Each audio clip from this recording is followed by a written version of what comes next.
everyone. If you're here, let us know in the comments where you are and what you're drinking today. I've got a cup of tea.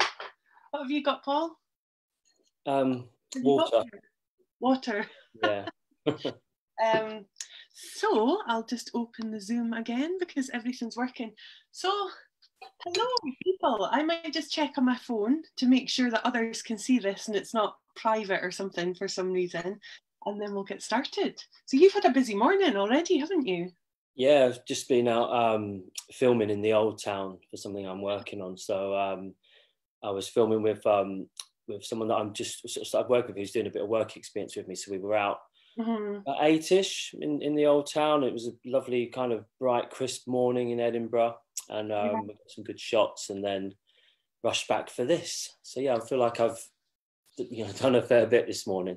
Yeah, good productive day. But you get up quite early, don't you? Because I always see your photos when you're out on the prom, and like usually we're still getting breakfast and stuff. Well, it's what happens when you get older. You start to wake up early. I mean, I tend to today. I woke up at 3:30, but I didn't get up. I sort of made myself go back to sleep. But I went to bed at like 10 o'clock, which is early for me, and I only really need 6 hours sleep. So yeah, it's funny. The darker it gets, though, during this time of year, the longer I usually try and sleep. I mean, if I'm up early, I like to, go out on my walk, which 20 years ago, I wouldn't have, me 20 years ago would be appalled by me today, getting up early and going out and doing things and not staying in bed. Are you up for looking after all of our young children who wake up at that time as well? Oh, I don't know. This week.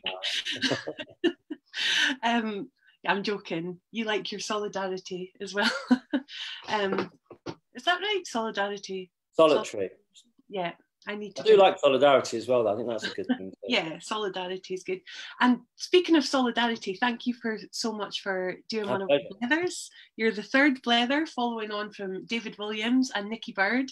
And then we've got yourself today. And then we've got Callum Colvin in 2 weeks' time, and an exciting programme coming up afterwards. And before we start, before I introduce you, I just want to absolutely double check, because nobody can say my name. And we've already had this chat online. How do you pronounce your surname? Because I say Shing. Right, it's pronounced Sung. Sung. Yes, and there's no H sound in there. It's just Sung. So when you said like dung, that's what you meant. Sung, dung. Well, it's kind of like if someone from Birmingham says the word lung, and they kind of would say it, I guess, lung.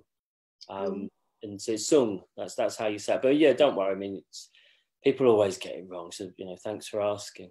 Yeah. Okay. So Paul Sung. I've been calling you Paul Shing for a couple of years. Listen, I've been called a lot worse in my time, so don't worry. And how do you pronounce my name, out of interest? Alicia. Yeah, Alicia. But Alicia. That's close. That's Alicia. Close. And I'm not offended, but yeah. Like militia, but Alicia. Like militia, yeah. Or inertia, or yeah. So cool. Well, thank you very much, Paul Shing. Paul Sung. Just call me Paul. It's fine. The habit. Paul, for joining us today, and we met through photography circles. Before or just after you moved to Portobello, is that right? Somebody tagged us in a Facebook post. Yeah, I think it was Chris Dukes, someone like that. I introduced you to Chris Dukes. Oh, it wasn't him then. Tracy Mackay or Tracy Marshall? Yeah, maybe it's through Tracy then. Yeah, it was somebody from the south, I think. But yeah, I introduced you to Chris. I remember that because I thought, okay. Yeah, you did. You did. Hi, Chris Dukes, if you're there. Yeah, so we've got a lot in common in terms of like social class, justice, kind of political stance, and then obviously photography. But you're better known as a filmmaker, although you work a lot with performers and photographers. Yeah. I mean, I wouldn't call myself a photographer. I take pictures here and there, and usually, on my mobile phone. But I did buy a camera recently, and I'm just beginning to learn to use it. But yeah, primarily filmmaking. And are you still coming at the next workshop? Yeah, I need to book it, actually. It's a Sunday, isn't it, in November? Yes, Sunday the 8th of November. That's the camp. Actually, if it's the 8th, I need to think, because I might be going away that weekend. But I will be coming to one of them at some point. Yeah. Let me check. Cool. We get all the good souls coming, so that's good. Yeah, so we'll just go through, it's the same 8 questions for everyone, and I'll just check to see if anyone's written in the comments quickly first. 7 comments. Alan's eating patata pombre for lunch. Valerie Shing's got water. Valerie Sung has got water. That's your mum, isn't it? Yeah.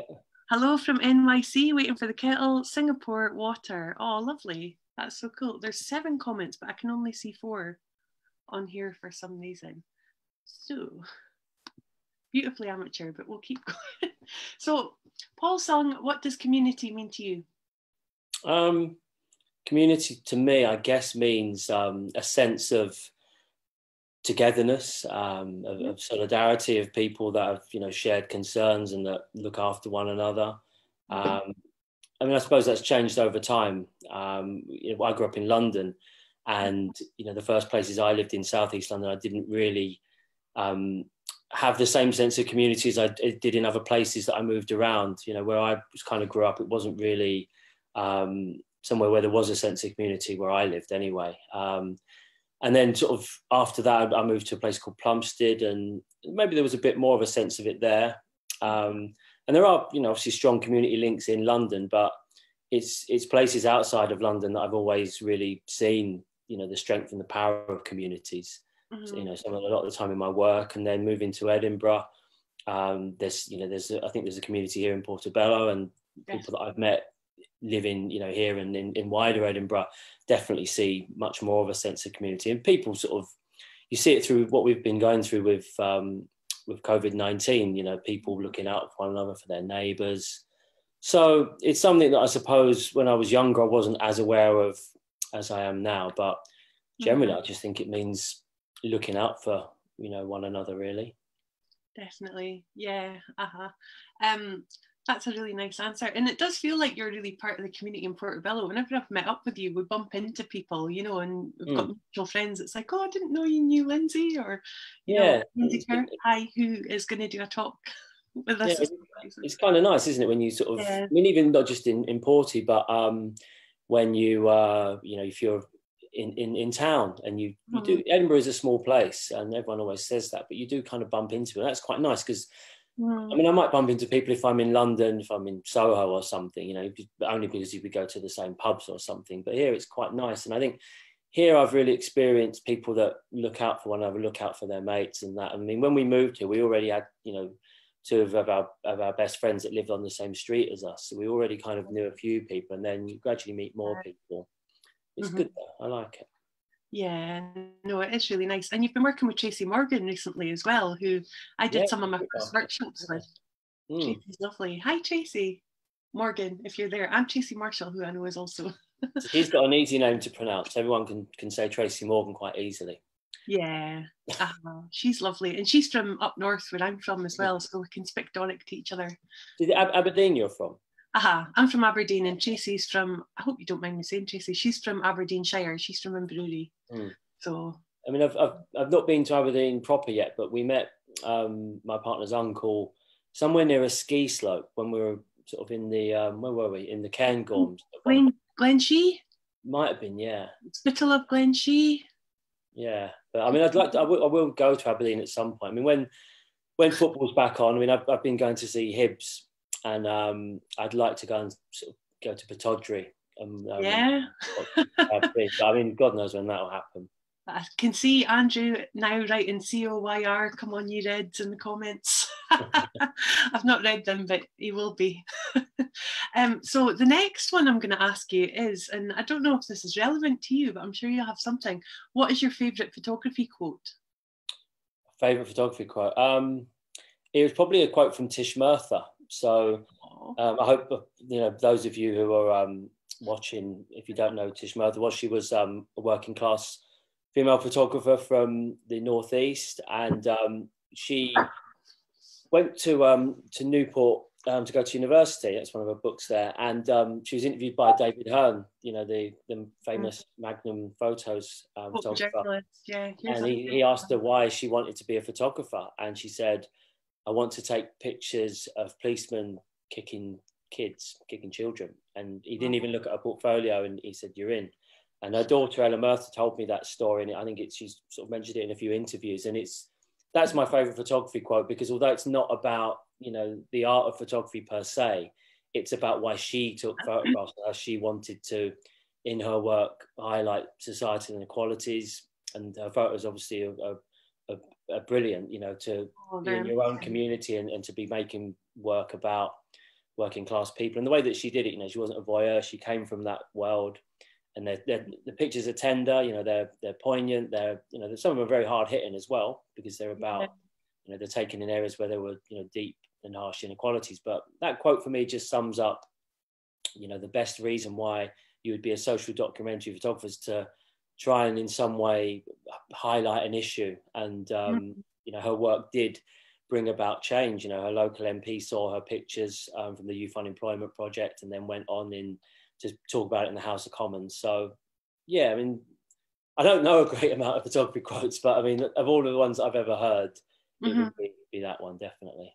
Yeah, and Tish's work is amazing. I mean, I've usually got juvenile jazz bands on my desk, or Elswick Kids. I don't know where it is today, unfortunately, but they're my ones that I sometimes dip into during tutorials when I'm doing tutorials with students. And yeah, her daughter Ella is amazing as well. Ella's like the sort of living conduit for her mum's work now, and she's a beautiful person. And obviously that's part of our wider community, because you and Ella came and had portraits made by me, or Ella saw my portraits of you, and then she came to Portobello to get portraits done, which was very moving for me, because her mum's one of my favourites. No, I've seen those shots, they're really good. Really good. Oh, thanks. You were there when I took them. I was your assistant, I was carrying your bag.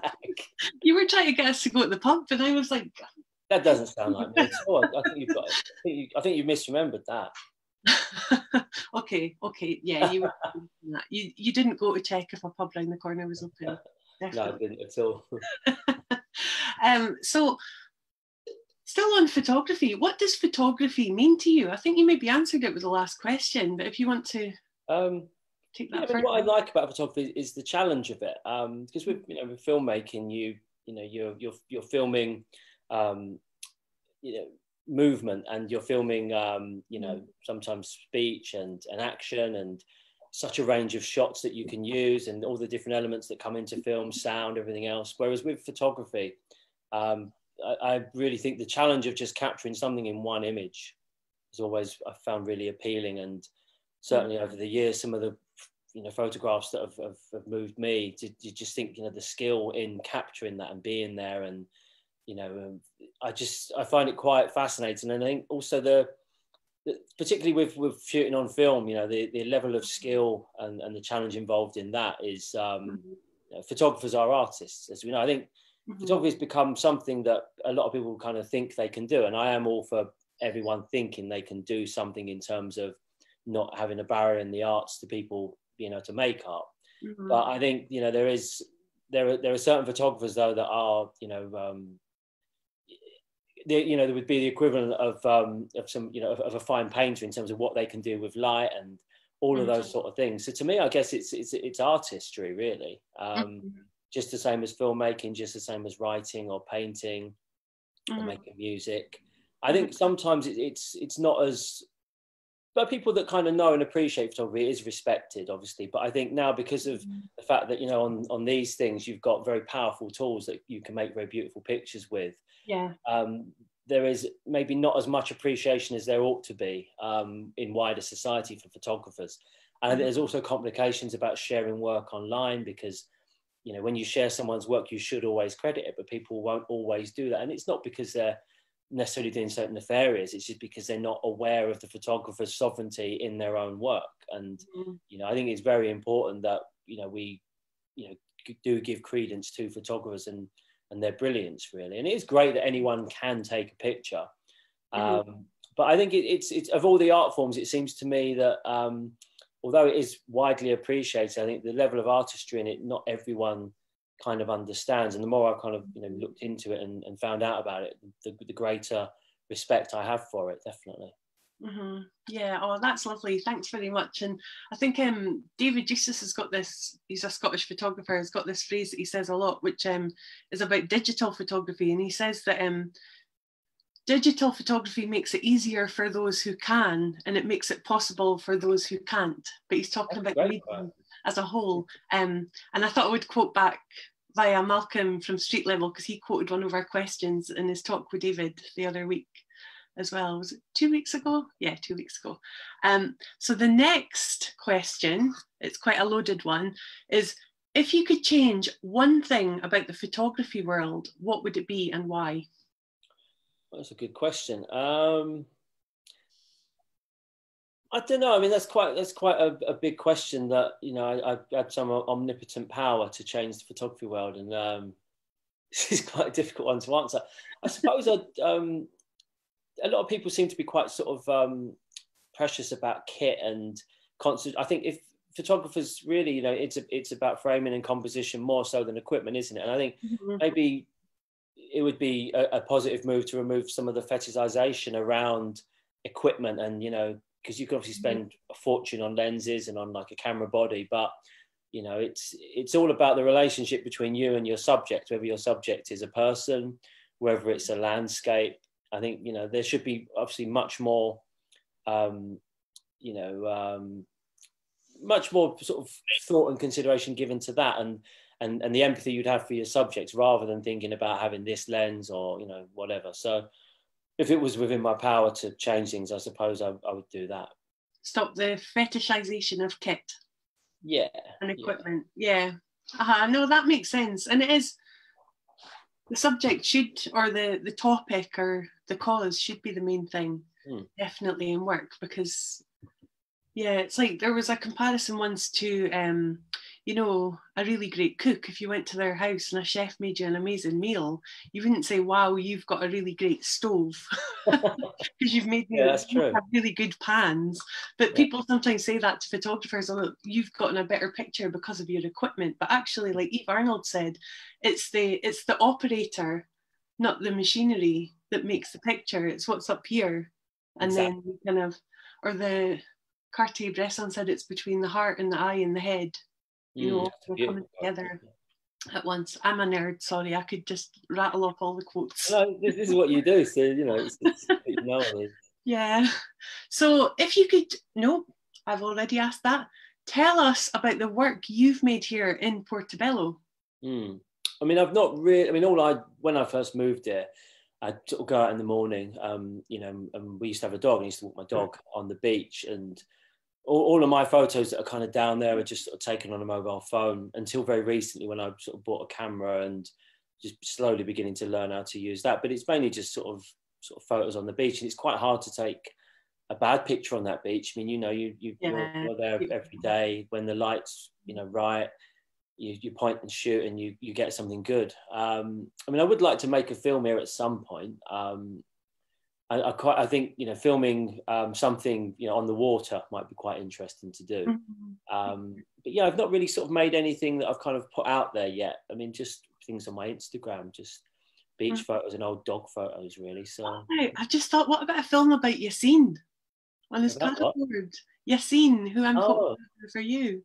Yeah. Well, I mean, I think at the moment I've got a few things sort of in development, and it's going to be probably a good couple of years before I make something here. I mean, I might set something here in one of the films I'm making.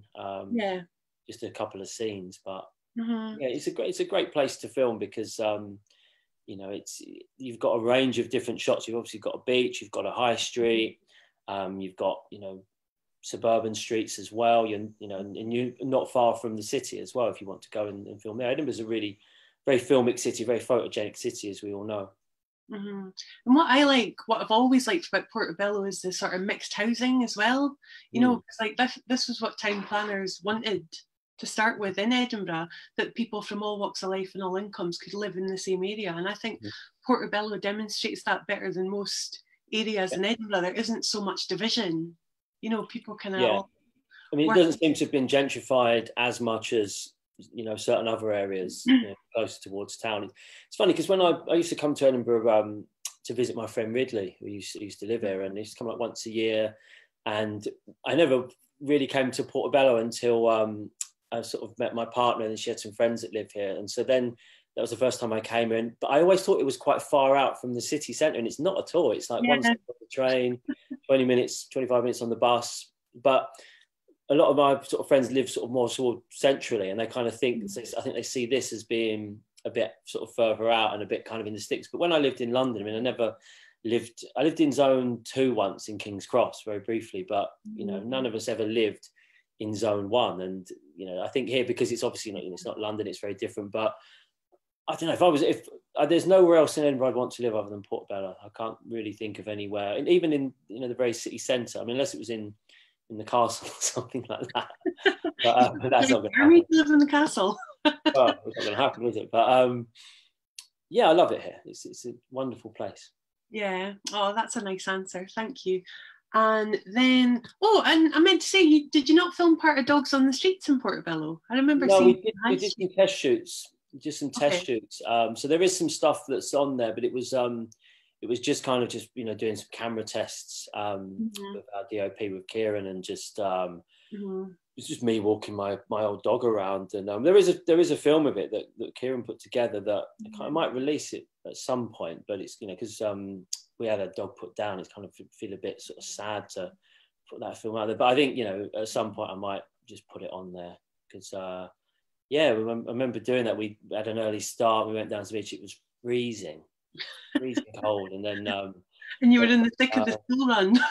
Yeah, it was like... I mean, he wasn't like the most obedient dog. And yeah, he was just doing his own thing, really, as he always used to. Oh, he was lovely. We loved him. He was.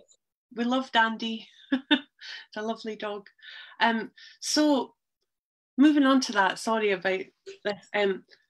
How does place reveal itself through the lens of your work? Oh, place. Through people, really. I mean, obviously there's, you know, making documentaries, you know, they've all got people in them. And I think, you know, my first 2 films have been about place as much as people. So, you know, Invisible Britain was, you know, about, well, it was about a band, but it was also about austerity and deindustrialization, and went to different places and filmed people in local communities talking about those issues. So place was revealed through, you know, their experiences, probably more so in Dispossession, which is about the social housing, well, about the housing crisis, as it's called by some, and about the, you know, the managed decline of council housing, you know, over 4 decades. And that was very much about place. It was about people who were having their homes taken away. So place was revealed through what it meant to them, for people, you know, whether they were in the Gorbals or Govan Hill, or in St Anne's in Nottingham, or in Cressingham Gardens in Brixton, or the Aylesbury estate. It was people talking about what place meant to them. And so it really came through that, you know, the ties that you have to a place, you know, your home, to have that threatened to be taken away, or in some cases in the film actually taken from you, is very damaging. So place usually reveals itself in any of my films through people. I'm not someone that's going to, like, you know, focus on history in terms of the, you know, the what had happened in the place. It's always for me about the who and their experiences of it, and to reveal the story about somewhere, you know, through people that live there, really.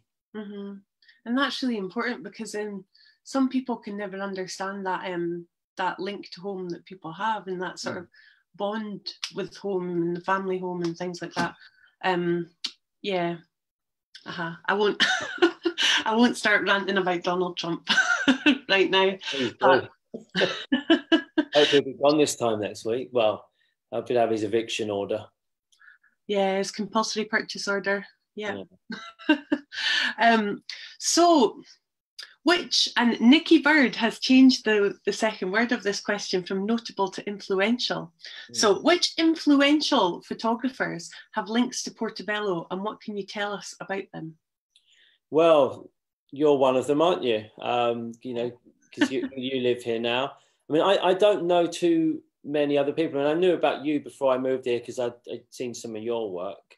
And then I met Lindsay. So Lindsay's an artist, cinematographer, Lindsay Perth. So I know Lindsay now, and, you know, seen her work. There's a guy I follow on Instagram called Alan Graham Tay. Oh yes, no, Alan. He won one of the prizes in the Beach Busk photography competition. Oh, yeah, I don't know if he's based here, but I mean, I've seen a lot of his shots here, and beautiful black and white stuff.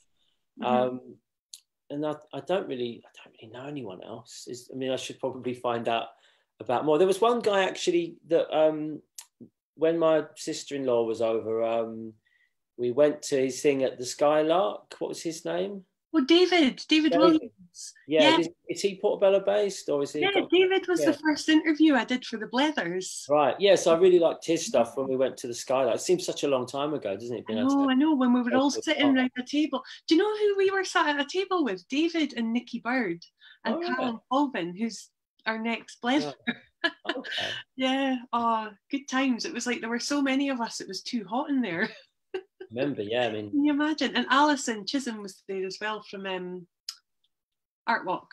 I don't know if you've met Alison yet as well. Oh, that was such a nice night. And yeah, David's brilliant. And weirdly, serendipitously, Alan Graham Tay, who you spoke about, his prize was a portfolio review with David Williams. That was his prize. All right. Well, yeah, so Dave gave him some mentorship and things like that, and like spoke to him about his work. And then he came, I think he also came to one of our workshops as well, but I can't remember which one. Alan, if you're here, remind me. Yeah, back in the day when we used to go inside places together. I know. It's I mean, I don't know how long it'd be, but I mean, I know that I think the last time I went for like a drink before lockdown was we'd been to see Hibs. It's a Tuesday night, and Hibs had played Rangers. No, not Rangers, Hearts. And we'd lost. I think did we lose 2-1 or 3-2? Anyway, we went to the Iona on Easter Road afterwards, and we didn't quite stay till last orders, and we kind of left. But we'd stay quite late. I think we left about, I don't know, 1 a.m. And I remember like then a week later, lockdown happened, and I always remember thinking, I wish we'd stayed in the pub for one more drink, because I didn't get to go to a pub for like months and months and months. Yeah, I know. The last time I went to the pub was in London in January. Really? The last time I left Scotland. Yeah, and that was when I had that opening at the Parliament. Ages. It just feels like another world away now. I think one of the pubs that I've kind of been to through this that have reopened, a lot of them are really, really safe, and you feel really secure, and they have the sanitizer and they have the one-way traffic. There's a couple I've been to, not so much, but generally, I mean, I've generally felt quite safe, and it's pubs. I've been speaking about community. Pubs are community places. They are places where people go. As we know, pub is short for public house, and when people didn't have living rooms, people that were working class would go to the pub, and that would be where they'd meet, and they'd have their, they'd blether on about all their, lives and stuff. And I love pubs. I'm a big fan of pubs, and I miss them. Yeah. I think I get that from my granddad. He was a big pub guy, and he even managed the pub for a while, which probably wasn't a good idea for him to manage the pub, but yeah. Profit consumption. Exactly, yeah. Yeah. Oh, bless him. Yeah, I was about to say something about pub. Oh yeah, there was this thing in lockdown. I don't know if I told you about what is locally known as the fish park. The local kids call it, because there's a fish on the gate in front of Tower Bank, and there was one of the local pubs, all the old mannies who met in this pub, and like it's that sort of community thing. They started meeting in the park while it was shut and in the shelter. And apparently when the parks reopened, some of them didn't realise apparently, but everyone just kind of like was like, oh, that's really charming, because at least they're, at least they're still meeting up, and they've set up their own kind of support network through lockdown. So it was nice. They were just sort of meeting with a few cans, and yeah, no, it's important. And that really was their wee outdoor beer garden.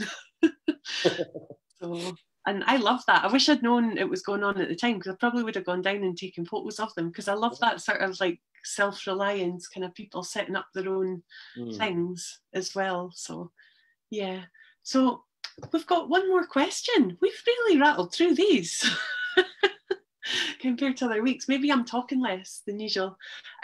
Where can we see more of your work, or the people you're talking about's work? Do you want to show us some stuff?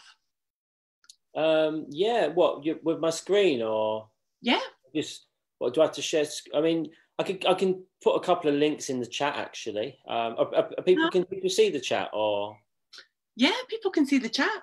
All right, I'll put up a couple of links then. Oh, they can't see our chat. Oh. They can see the chat on the Facebook. Sorry, but if you put them in the chat, I can open them up and share my screen. I'll put in a couple of links to my stuff. So I mean, I'll put in a link to velvetjoyproductions.com. So that's like my film stuff. And then I also do, it's like a platform, but it's kind of still in its early stages. Invisiblebritain.com. So I mean, it's a platform to amplify unheard voices, and it's kind of started with the first film I made.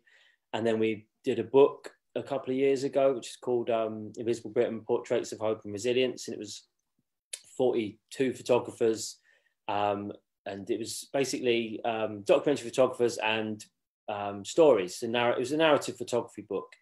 And it was about, you know, people that experience things like austerity or deindustrialization or racism or, you know, various things and how they kind of come through it. And it was all all in their own words, telling their story in an interview. So everything was, you know, what they'd said, and then there'd be a different photographer that would basically take their portrait. And then I'm working on another one at the moment, which is called This Separated Isle, and it's about our sense of nationhood and identity and what Britishness means, because I think there are obviously different notions of Britishness. There are certain maybe you know, what might be called traditional definitions of it, but you know, this has always in my lifetime been a very multicultural country, and I think it can seem like we're very divided at the moment because of social media and various other things. The book is kind of about people sharing their stories about their experience of you know, living in this country and their experience of things like racism and of things like more modern, more contemporary issues like COVID-19, and then, you know, the notions of people's sort of concept of you know, what Britishness is, because there isn't, I don't think, a you know, one definition of it really. So yeah, that's going to be out next year at some point, and we're sort of still working on it at the moment. Oh, yes. I'm just going to share the video. Oh, okay. Of that.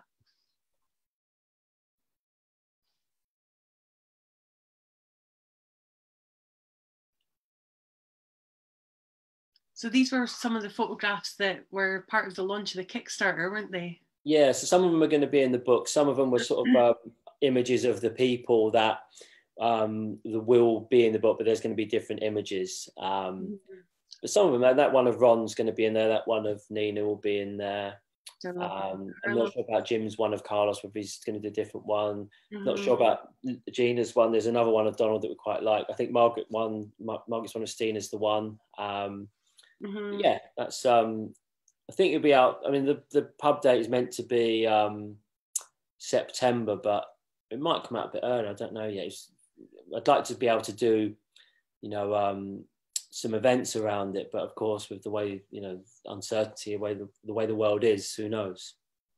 Is there a way that we can show parts of Invisible Britain as well? Is it a convenient book? Yeah, I mean, there should be a trailer for that somewhere. Let me see if I can just find a link to that. 2 secs. Yeah, because there's similar to that thing that you just showed. There was something for Invisible Britain too. Yes. Have you got it? Yeah. Yeah, and I'm doing my portrait for This Separated Isle in Portobello this Friday. Oh yeah. As well, yeah, with Yassine. All right, cool. Yeah, so we had a chat this morning about his portrait as well. So. Yeah. So yeah, these ones are all actually in the book, and yeah, it came out in 2018, and we did like a tour where we sort of basically showed my first film in cinemas, and then had like talks with some of the photographers and some of the people in the pictures. Yeah, it seems a long time ago now. God, 2 years ago. Yeah. But if people want to buy this book as well, sorry, I'm just trying to mute the sound. If you want to buy Invisible Britain, it's for sale, I think, in Stills, isn't it? Yeah, I think it's in well, I don't think it's in Stills. It's certainly in Street Level in Glasgow. Yeah, it's in the window of Street Level. Is it? It was, yeah. This is by Kirsty Mackay, this one as well. Yeah, you can get it on the Policy Press website. There's a link at invisiblebritain.com. You can also get it from a very certain big bookseller that I won't name. But yeah, it's available. But it's also important to know, I mean, that one with the van, that's a beautiful portrait. And these are some of Britain's best documentary photographers that you're working with. And it's been endorsed by Ken Loach as well. So it's like, you know, and Kit Duval. So it's like, you know, you're making really important, socially important work that's sort of holding a mirror up to society. And this is how I feel about this separated aisle. You know, you're holding a mirror up to society in post-Brexit Britain, and then all these sort of like new divisions that have been enforced because of that. You could probably speak about that more eloquently than I can, but yeah, I mean, with the first book, with the first book, I worked with Laura Dickin, a photographer and producer. So Laura also, made a portrait for the book, and I think what we wanted to do with it was be able to, to talk about these things through the people, and issues like austerity and deindustrialization, things that affected communities, and to get a range of photographers and stories from around the UK. And it was, I suppose, it was to show. The subtitle was Hope and Resilience. Portraits of Hope and Resilience, and it was to show people's strength, because communities, can be strong and individuals can be strong. And I think at the time that the book came out, we were in year 8 of austerity, and obviously things are a lot worse now, but you couldn't have foreseen how worse things were going to get. But I think it was important to make work and to show people that are actually able to, find a strength, and actually, sometimes through very, dark experiences, get through it. I mean, there isn't always a happy ending, and I wouldn't try and pretend that there was, but sometimes you do need to see some of the resilience of people, because people are resilient, and it does sometimes feel a bit not disingenuous to say that, because those who aren't those who aren't resilient, sometimes people just run out of resilience. They don't have the strength, and I think celebrating people that do shouldn't be to the detriment of people that don't. But I don't know, we just wanted to sort of make something that in some way, people told their own stories, they were speaking their own truths and talking about issues that affected them. And it just seemed weird because, 2 years ago, even 5 years ago when I first started making films, and I remember the first line of Invisible Britain, of the narration, is Britain 2015, a country on the verge of a nervous breakdown. Society is broken, I think is the next line. And a few people said to me, "Oh, you're over-egging it there a bit," and I didn't think I was. I did think society was on the brink of not necessarily collapse, but of a nervous breakdown, and it was all through austerity. You can't you can't ignore and marginalize communities across the country and not expect people to be affected by that. And it'd been going on for years. It'd been going on since the 80s, and obviously things are worse now, and could get a whole lot worse coming next year. It's not pretend otherwise, but I think it's important to hold a mirror up to it. And absolutely, like I say, there aren't always happy endings, and you can't always magic happy endings. And it's quite hard with, I've had a few conversations over the past couple of years with funders to try and get funding for this work. And, no names mentioned, but there was a big funder that was like, you need to be telling like happy stories. And it's like, well, you can't just invent happy stories. There isn't always a happy ending. It's not the way the world is. You have to show the world as it is. So not like a Dick Van Dyke film. No, exactly. I mean, it's we're not making Mary Poppins here. Yeah, no, I know what you mean. And also, what was the name of the film? This document, The Social Network. Have you seen that? Which is just recently out. Is that the one about Facebook? Yeah. Yeah, it almost put me off using Facebook, but I can't quite make the leap of just getting rid of it. I wish I could. Yeah, but then it's that interesting thing about echo chambers, and you notice it when elections and things are coming up, that people are kind of, their bubbles, like you think online that everyone's got a voice and everyone can speak, but these echo chambers within everyone's social media are so what's the word, kind of narrowed down to them and their own interests and things like that. So I think that documentary spoke about that more. I know a lot of people that I know who are in some ways in a bubble got a shock because they were like, oh, I thought that they thought their feed was reflecting them.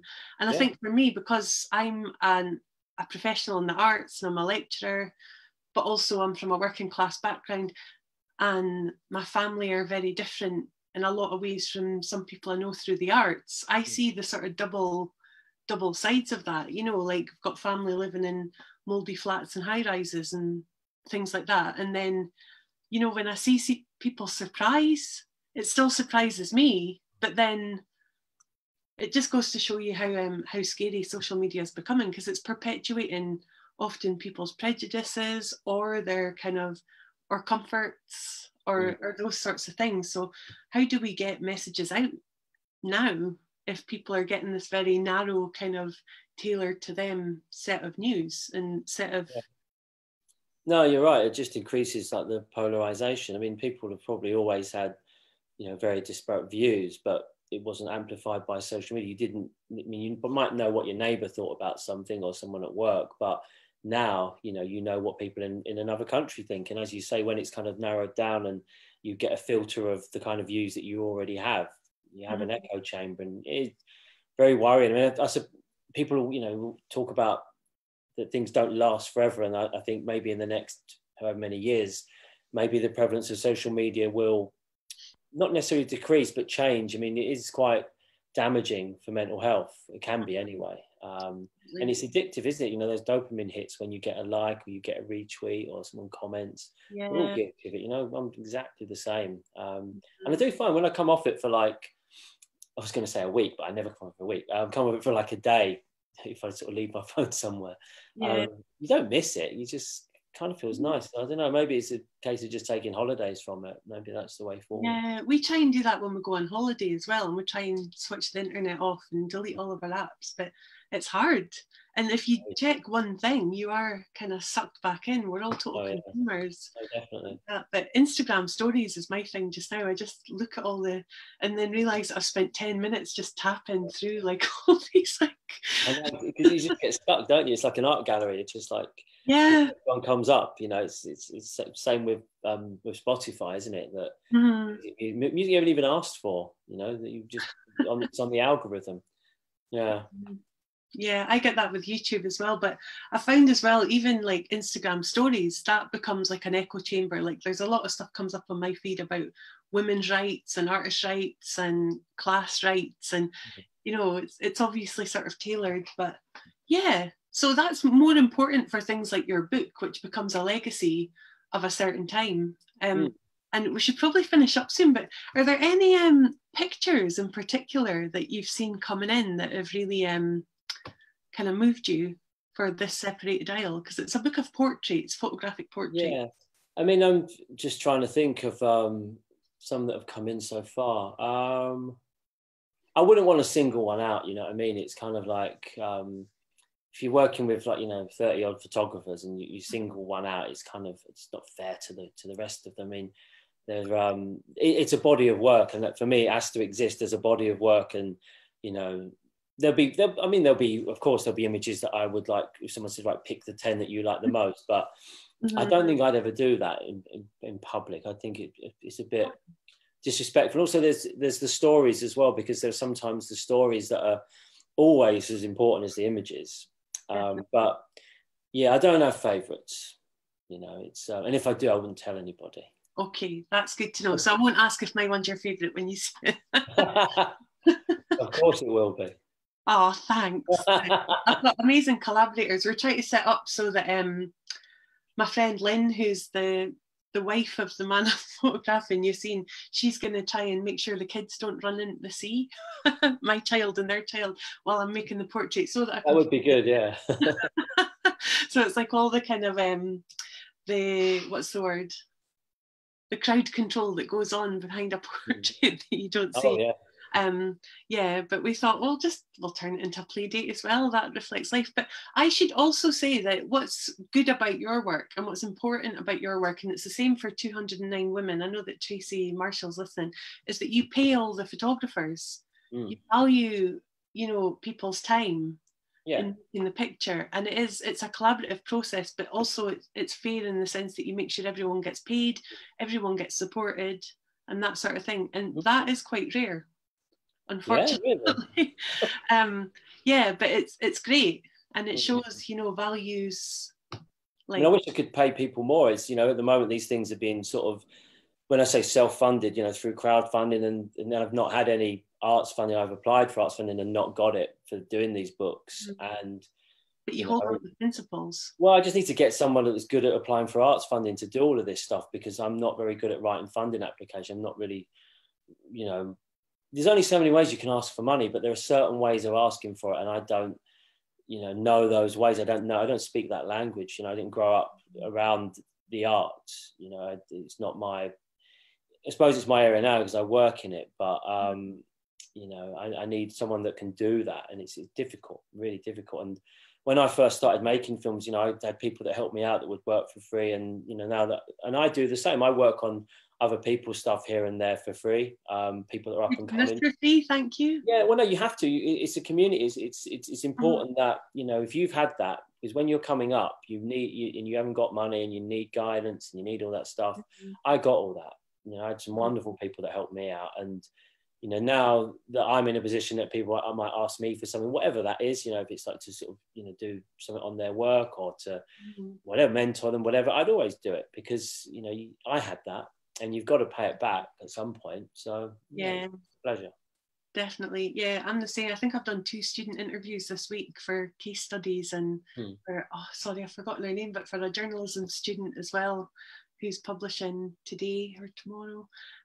But yeah, you try and kind of see the best in everybody and hope that it helps them in some way and they're being heard. But we should probably wrap up there. It was really nice to talk to you. Yeah, and also the polystyrene documentary looks really yeah, that's almost done. So Celeste and I, when's it going to be? We've got to have it finished by the end of the year, and then it will be available next year. We haven't announced exactly where it's going to be available, so I'm not going to do that here and now because we've got to work out when we announce that. But it's incoming. You'll see it in the first quarter of next year. Do you want to explain who polystyrene is for people that So polystyrene was a half Somali, half British working class woman who, when she was 19, walked onto Hastings Pier and saw the Sex Pistols, and she was already kind of making music, but she decided she was going to form a punk band, and she did, called X-Ray Specs, and they made initially sort of one brilliant seminal album called Germ for Adolescence. And Polly's music, Polly was a visionary. She was a seer. She predicted things like climate change, and she wrote lyrics about consumerist society and the damaging and negative effects it would have. And she was far ahead of her time. And she had various mental health issues. And Celeste is her daughter, who I'm making the film with. And it's a film really about it's about Polly, but it's also about Celeste's journey as a daughter with a mum who she had a complex relationship with, and sadly Polly is no longer with us. So it's a film that's about Polly and Celeste. It's a celebration of Polly's life and how brilliant she was. And it's been a long time coming. We've been working on it for 3 years, and again, it's this age-old issue of funding. It's really, really hard to get arts funding, and it's frustrating as well. And I don't think it's always fair. You say to me a film about a working class, black woman who came from a council estate who changed the world in her own way. That should have been funded, and it's not because the people don't necessarily want to fund it, it's because the resources are limited and because the government don't really value filmmaking as much as they should, certainly not documentary filmmaking. So it's not, you're not pointing the finger at any one particular funder and saying, you're wrong. It's just the ecosystem around filmmaking and around documentary in particular in this country is dreadful compared to other countries, compared to France, even compared to America. There just isn't the funding being put into this stuff. So anyway, enough moaning. We managed to, get the money to do it, and it'll be out next year. I can't wait to see it. It's going to be good. Oh, good. Thank you. Cool. Well, thank you so much, Paul Shung.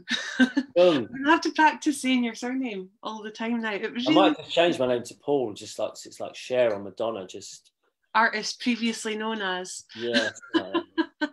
Yeah. Cool. Okay. Well, I'll probably see you on the prom very soon. Yeah, and thanks so much, and thanks to your mum for coming along as well. Yeah. Hi, Mum. Hi, Valerie. Is it Valerie? Yeah. Mum. Or Val, if you know her well. And I'll see you soon. Thanks very much. And would you mind? Oh God, I haven't asked people's questions. 1 second. I'll just see if there are any on Facebook. Terrible. I think it's just all things about people's lunch actually. Oh, that's good. 1 second. Sorry, people. I was so caught up in our chat that I forgot to check the questions. I do really need some, if anyone wants to volunteer to be a question reader outer for this, that would be handy. I do really need some, if anyone wants to volunteer to be a question. Right, Malcolm's asked a question. I'm just trying to switch the sound off on my phone. To be a question reader outer. Woo. So, has the book hit its crowdfunding target? It did, yeah. Back in, I can't remember when it was. Was it April that it hit its target? Something like that. Yeah, it did. And thanks to everyone who supported it, because it was a tough time, obviously, with COVID-19. So thank you. No problem. The Day the World Turned Dayglow from Ray French. Does that mean something to you? That's an X-Ray Specs song. Okay. And probably one of three. I mean, do I have a favourite X-Ray Specs? It probably would be The Day the World Turned Dayglow, or Highly Inflammable. You know, yeah, probably Dayglow is my favourite, and it will feature in the film. Ace. John Davey says, another very interesting blether. Thanks, Paul and Alicia. Alan Sutherland, yes, you almost forgot. Have you got a question, Alan? And people saying hello, hello, hello. Good talk. Good to listen to you both blethering. Oh, thanks, Malcolm. Thank you. That's Malcolm Dixon. He's the director of Street Level. I know. Hi, Malcolm. And most people are just telling us what they're eating or drinking. They're Peak District, New York. What are your most influential cinematographers? And how does their work spill over into your own photography / cinematography? From Alan Sutherland. That's a good question. It's one of those questions that it kind of depends what you're watching at the time, really. And there's obviously different people in documentary and different people, you know, in cinema. And I'm not going to necessarily know the names. I mean, in terms of directors, it would be, you know, Lynn Ramsey. I love Lynn Ramsey. Andrea Arnold, Asif Kapadia, Patrick Keeler on the documentary side, Julian Temple, Wong Kar-wai. But yeah, I mean, I don't tend to know the names of cinematographers just because not to diminish what they do. It's just the names don't often stick in my head. They should do, really, because they're as important as directors. But I'm not going to, you know, not fess up to, you know, my lack of knowledge of their names not being what it should be. So. Yeah, it's a good point. Thanks for that question. I should make more of an effort to remember their names, because I always remember, obviously, the director and the film and the shots. But yeah, pretty bad of me to sort of big up photographers and then not know the names of cinematographers. No, that's okay. You gave loads of good answers. And Lynn Ramsey, that was one of the selling points for me for studying at Napier, that Lynn Ramsey had studied there. And then she got an honorary doctorate at my graduation. And it was like, she was quite tearful. And I remember just being like, for you. But she worked with the first cinematographer I always think of is Seamus McGarvey. He used to live in Edinburgh and started off as a photographer, and he also makes work with artists as well. So he films for Willie Docherty and Sam Taylor Johnson, and you know, a lot of the best video art that I have seen in galleries has been filmed by Seamus. But he shot We Need to Talk About Kevin with and Tilda Swinton. I remember that because I remember when I was doing the Many project and the American Gothic parody with Mike and Sheila Forbes. Seamus made one of Tilda Swinton and himself while they were making that film, and yeah, it was kind of nice to see. But yeah, I'd love to know more if people want to say any influential female cinematographers as well. We'd love to hear more. I'm sure that's sort of pertinent for you at the moment as well. Thank you kindly, Alan Sutherland says. Roddy Doyle? Is Roddy Doyle a cinematography? Roddy Doyle's a writer, isn't he? No?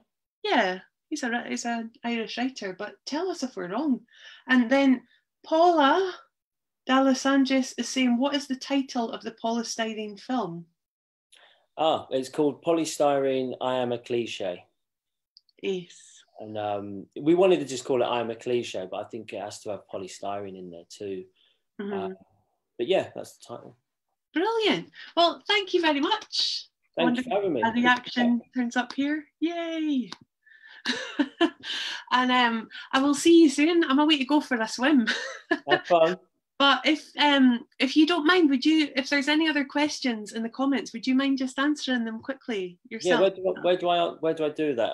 On Facebook Live. On Facebook Live. And before we go, very quickly, just to let you know, thank you to everyone who's booked the night photography evening class for tomorrow. I'm really looking forward to meeting you on the prom for our new short courses, and there are still spaces left on lots of courses coming up over November and Christmas. We've started doing gift vouchers, and sorry for the sort of commercially plug, but photography school is also, you know, for learning photography. So if anyone wants to come or has any questions about that, just let me know. This Facebook Live thing, I can't, where do I click? If you go onto the link that's on the Eventbrite or on the event for the Blether, so it's facebook.com/portifoto/live. Right, and there'll be some questions in there, will there? There will, yes. There's, I think, 10 comments at the moment. And thank you everyone for attending. We love you. Hold on. Are you reading them now? I'm just gonna. I'm not sure what I'm looking for. People can message me if they've got questions. How about that? You know. Yeah, absolutely. Yeah? Or you can answer them in the comments as well. I don't know what I'm a bit, not a technophobe, but I don't know, what do I click on? Because I'm looking at this event thing. Okay, I'm gonna tag you in the comments. All right, and it will come up with it. Then you'll find them all, and you'll be feeling the love because everyone's saying lovely things about you. Oh, thank you. Okay, no problem. Have a good afternoon. Nice to see you later. Bye.